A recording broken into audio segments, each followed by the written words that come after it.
Hey guys, Professor Bell, Comic Book University. I'm reading Venom, issue number 2. Now, this is a really good comic, even though there wasn't a whole lot of action in here. Now, what's going on is that Lee goes to return the case. After the botched deal, Tombstone's guys didn't want to pay, so he had to kill everybody who was there because they were basically planning on killing him. But he got the Venom symbiote, so that kind of put him over the top. Anyway, he goes and returns back to his boss, who it turns out is the Black Cat. Yeah. I really like her as, a bad guy again. She's kind of a crime lord here. In fact, she's got Scorpion working for her. Mind you, Scorpion used to be a Venom host.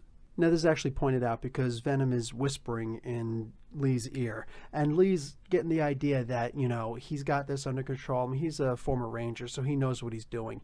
And he's smart enough to be able to overcome the symbiote. Now, he talks his way out of the whole situation. He returns the case.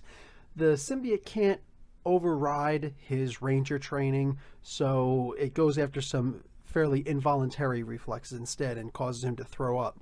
That's not cool. So he barfs in a waste paper bag, kind of grosses out Black Cat, whatever. She still likes the idea this guy's a tough guy. Says that he probably hasn't puked since he was 12, or had nerves since he was 12. So, yeah, she says, you're hired. He leaves and he's talking with the symbiote. They're trying to come to some kind of arrangement. The symbiote really doesn't want to get into the whole violence thing. But when he goes back, there's a new version of Fireplug there. Now, he knew the original Fireplug, but like they've been showing in the Spider-Man comics, and I think only the Spider-Man comics, I could be wrong, but people have been actually selling old supervillain identities. So here's this young 22, 23-year-old who took this position of a guy who was Lee's age. And he's got, simple powers, but man, I love the idea. Here's this guy, he's a Army Ranger, and he knows his business. He's got nerves of steel. And as he's talking to the guy, he's thinking, this young buck, probably the only thing he knows how to do is spray and pray with his powers. So let's see what we could do here. And don't know if he knows that the Venom symbiote has a problem with fire, but he's about to find out. Anyway, Fireplug just does his typical spray and pray thing, thinks that the guy is dead. Lee's not dead. Him and the Venom symbiote are there. I think he killed the new Fireplug.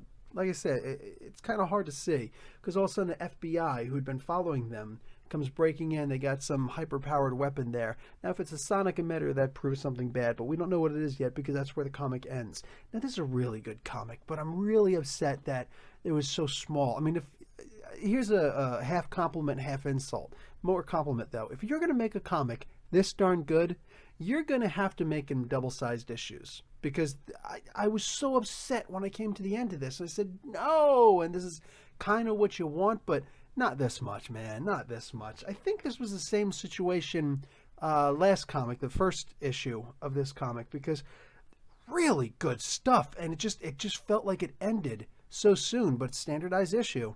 This comic, guys, is getting a B+. Like I said, it hurt so much when it ended. I just wanted to see more. But I guess I'm going to have to wait until issue number 3. And I will patiently wait for issue number 3. Just tapping my foot a little bit. Anyway, guys, Professor Bell, Comic Book University, class dismissed.